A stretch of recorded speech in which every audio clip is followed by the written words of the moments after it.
7, power, 6, 5, power, 4, power, 3, 2, one more.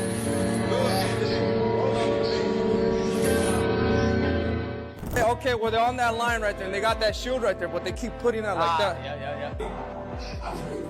You hurt? Gervonta Davis has been seen training alongside David Benavidez ahead of his return. And that has fans wondering which version of Tank is coming back. I will have to go with Tank, man. Like I said, if he has a good preparation, he's a monster. He's a little... This is not just a normal gym moment because training around someone like Benavidez brings a different kind of intensity. Benavidez is known for pressure, volume, toughness, and a non-stop pace. So, seeing Tank in that environment makes his comeback feel more serious. After all the talk about Devin Haney and the biggest fights around him, fans do not just want to hear what Tank is planning. They want to see if he is preparing like a man ready to remind boxing why his name still carries fear. What do you think? Man, Tank, man, is a great fighter, man. When he trains, he's an animal. Emiliano Vargas gave his view on Gervonta Davis training around David Benavidez and Jose Benavidez Sr., and his reaction made the move sound even more interesting. Emiliano knows that environment because he has trained around them himself. So, when he says Tank going over there is a different look, it means something. Benavidez's camp is not built around comfort. It is built around pressure, volume, hard rounds, and a pace that forces fighters to stay sharp every second. And that is why Emiliano believes it could actually help Tank. He has seen David Benavidez light up sparring partners with that non-stop Mexican monster style. So being around that kind of intensity can push any fighter to another level. Time with David Benavidez as well. Yeah. And his father. And then we found out yesterday, I think it was, that Tank Davis is going to train with his father. Did you see that? Really? Yeah. I didn't see that. How do you think that's going to go?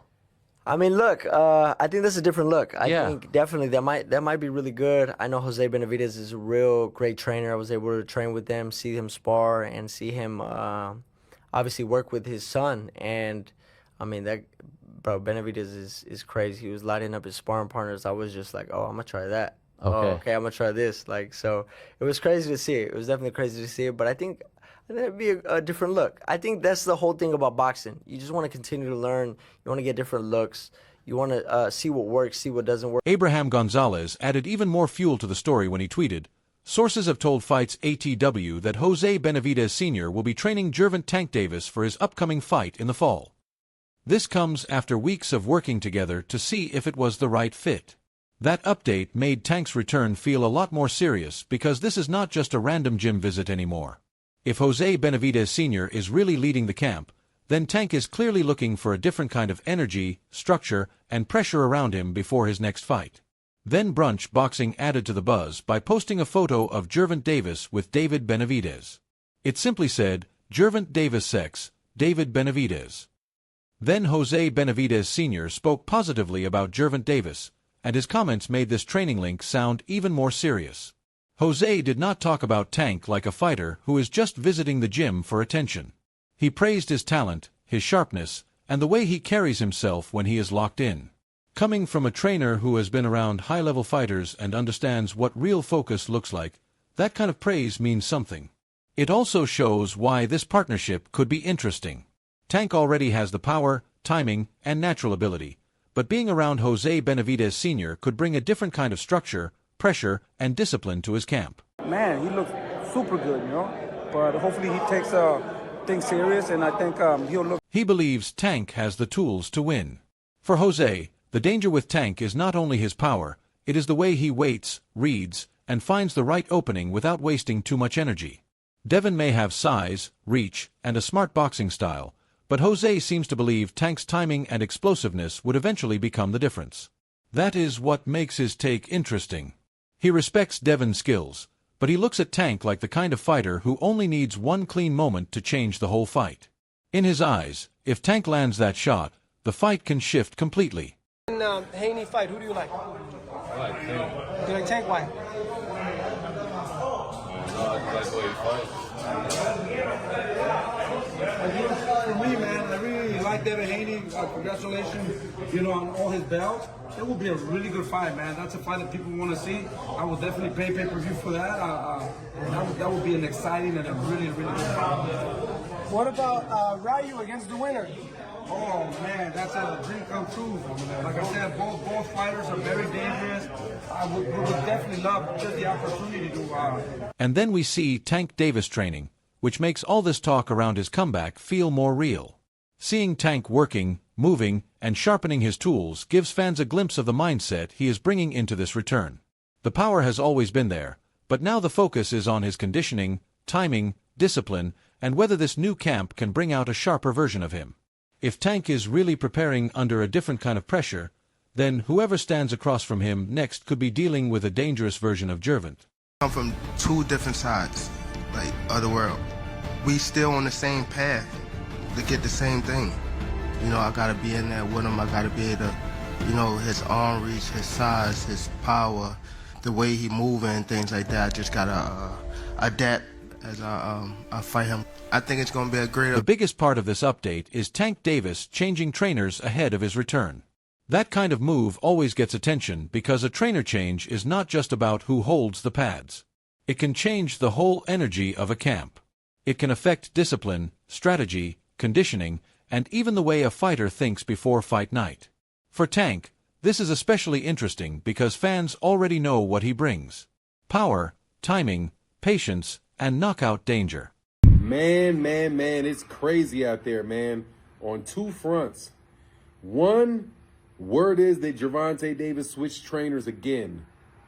And the second is word from his camp that they don't believe that Gervonta Davis is really the person talking and making the fight with Devin Haney. Absolute positive, just disorder. That's what I can say about that, man. And it makes me nervous for what's going on with Gervonta, and I'll explain to you why. But before I do, as usual, let me welcome you back to the channel. If you're new to the channel, consider subscribing to your boy. And thank you to everybody that supports the channel in any way that you can support it. Really appreciate y'all, man. I've been relaxing a little bit this year, pressing a little less hard on this boxing, but still being consistent. But now the question is whether a new trainer can add more structure around him. If Tank is really preparing for a major name like Devin Haney, then every detail matters. A sharper camp, a stronger game plan, and a different voice in the corner could make his comeback feel even more serious. I'm good with Coach Calvin Ford. Nice guy, man. We've talked on the phone. He's come on my channel before. Coach Kenny Ellis. I consider him a good dude, man. He's been on the channel multiple times. Good guy. Also, whenever the Upton Gym mom of the gym, Lori Reed, think the world of their whole team. And I'm not usually the person to kind of get into any of this stuff, but it's so high profile that I think it's important for me to say and talk about it. So first, let's talk about the fact that it is being reported that Gervonta Davis is changing trainers from Calvin Ford to Jose Benavidez, Sr., the father of David Benavidez. Terrific trainer, seems like a real good dude. Obviously knows what he's doing. Got his son is one of the best fighters. Then Talk Sport Boxing confirmed the major update by tweeting, Gervonta Davis changes trainers ahead of return as team reaches out to Devin Haney. That one post connected two big stories at once. Tank is not only making changes inside camp, but his team is also being linked to Devin Haney behind the scenes. So now fans are looking at this differently. If Tank is changing trainers, working around the Benavidez camp, and his team is reaching out about Devin, then this return may not be a soft comeback. It could be the start of a serious move toward one of the biggest fights in boxing. Meanwhile, Floyd Schofield Sr. looked at the Tank Davis and Devin Haney fight as a matchup where both sides bring real danger. For him, Tank's biggest weapons are clear. He has the punching power, the confidence, and the big fight energy that can make any opponent fight carefully. But Devin is not an easy target either. His size, reach, jab, and ability to control space make him a very different problem. That is why Floyd Sr. does not see this fight as simple. Tank only needs one clean opening to change everything, but Devin has the tools to make those openings difficult to find if he stays sharp and disciplined. His point makes the fight even more interesting because styles matter even more when the pressure rises. If Devin keeps the fight at his range, he can frustrate Tank and slow him down. But if Tank closes the distance and finds that one mistake, Devin could be in trouble very quickly. If y'all don't believe Tank and Shakur and Devin gonna have to fight each other one day, y'all dumb. They both signed the Zuffa, so they're gonna fight each other, whether you like it or not. So that fight gonna happen, whether Keyshawn having a fit or whatever else, they all gonna have to fight at Zuffa. If they think that these their friends, they their friends now because they gotta build the company. When all y'all get there and don't have no money to say and they telling you who you fighting, then y'all gonna really see what's up. They didn't give y'all all that money for nothing. The Bible tells you not to sell your soul, right? Somebody give you a big chunk that becomes your boss. You gotta do things. They giving you money. You didn't make your own money, giving them money. It's the other way around. So now you gotta answer to them, not them answer to you. So Shakur is gonna have to fight when it get to that time. All these people. So he's gonna have to show if he ain't left or whether he like it or not.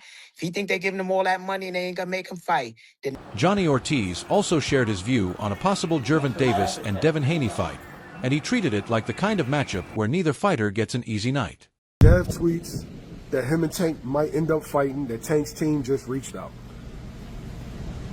I know that's your folks. Yeah, like, I know that's your folks. I don't know what's going on. I know Tank is like, I don't know, like legal issues is all over the place right now. Did that shock you hearing that? Because I don't think that Dev would just put that out there. He said it looked like Tank then finally grew some balls or some shit. I don't think Dev will put that out from what you know, have they ever reached out before? In the past? I heard like it's different. It's always been like talks and all that cause, but it haven't been no like real paperwork. Same thing with Shakur, same thing. They all. Johnny knows why Tank walks with so much belief.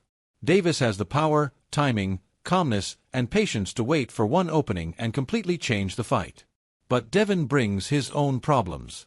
He is bigger, longer, disciplined, and smart enough to control the range when he is locked in. He's a shaker right now, so to fight him, you gotta do whatever he's comfortable. That is why Johnny sees real danger on both sides. If Devin keeps the fight behind his jab, stays away from unnecessary exchanges, and makes Tank reach, he can turn it into a frustrating night. But if Tank starts closing the gap, picks up Devin's rhythm, and lands the shot he has been waiting for, everything can change in one moment. This is more than just a big-name fight. It is a serious clash of styles. They decided to do 144 and they want to do like a weight hydration clause of 15 pounds. If Devin Haney came, I doubt if Devin Haney be like, yo, I'll meet you at 144, but I can't get a rehydration clause. I'm not saying this is negotiation. I'm just saying, I'm just putting something to the table. If you don't agree to Tank's terms. Tank calling Devin Haney soft takes the rivalry into a different place. This is not just normal fight talk about who has better skills or who wins on points. Tank is trying to hit Devin where it matters most, his pride. The message is clear.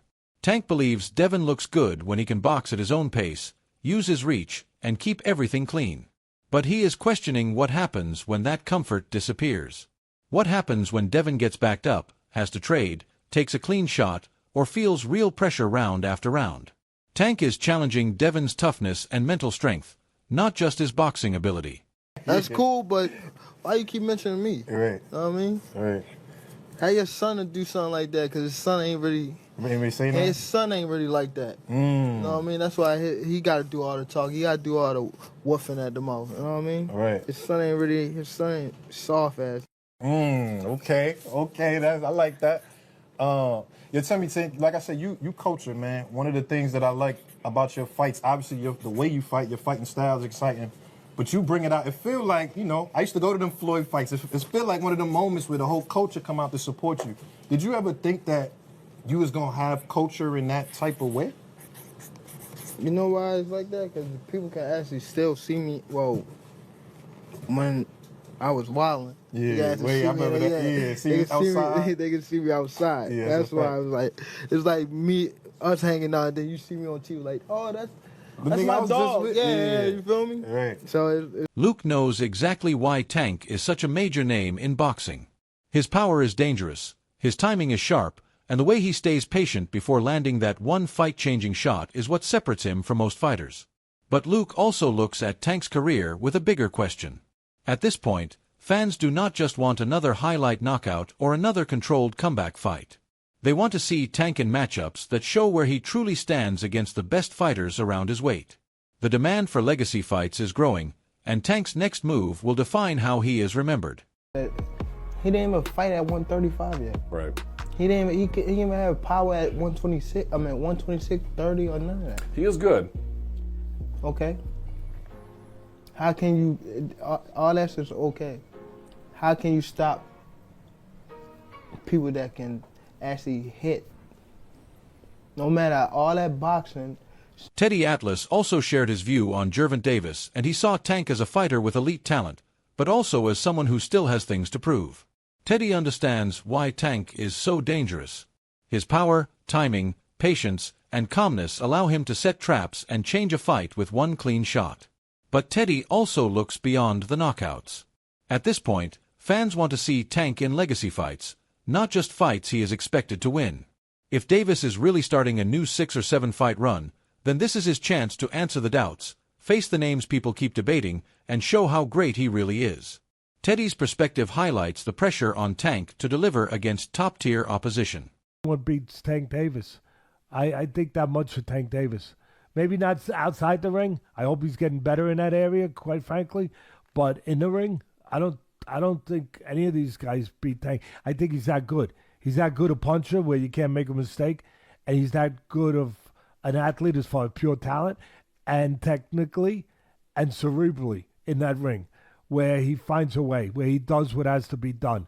He's patient. He's not just a seek and destroy missile. He's patient. He takes little steps. If he has to not come forward, he won't come forward. He'll move around for a while. He'll find the key to the door. If he has to give ground, he'll give ground. He'll set traps. I think that much of Tank versus Devin is the kind of fight boxing should be pushing because it answers the real debate.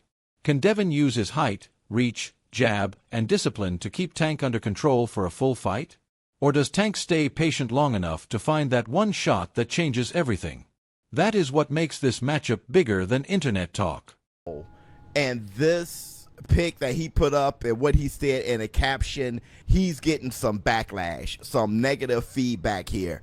The thing is, though, he didn't start it. He just finished it in a way that a lot of people don't appreciate and don't respect. But to be honest, Gervonta Tank Davis, when he started getting involved with all this, it started getting ugly. All the stuff that he's been saying, going back and forth with Shakur Stevenson and then with Debo, implying that we can meet right now and shoot the fair one. And Debo coming with sense like, hey, brother, it's fathers. I'm chilling with my baby. It's like, man. But Shakur Stevenson and Debo going back and forth. You got Shakur Stevenson talking about, listen, you didn't do the scales check. What happened? Debo's like, hey, I don't have to do that. Agreeing to 144, that isn't enough? And Shakur's laugh like, yeah, because you know how big. Call-outs, posts, and personal shots have already built the tension. But the only thing that really matters now is what happens when they share the ring. Devin believes his skills can neutralize Tank. Tank believes his power can break Devin's whole plan.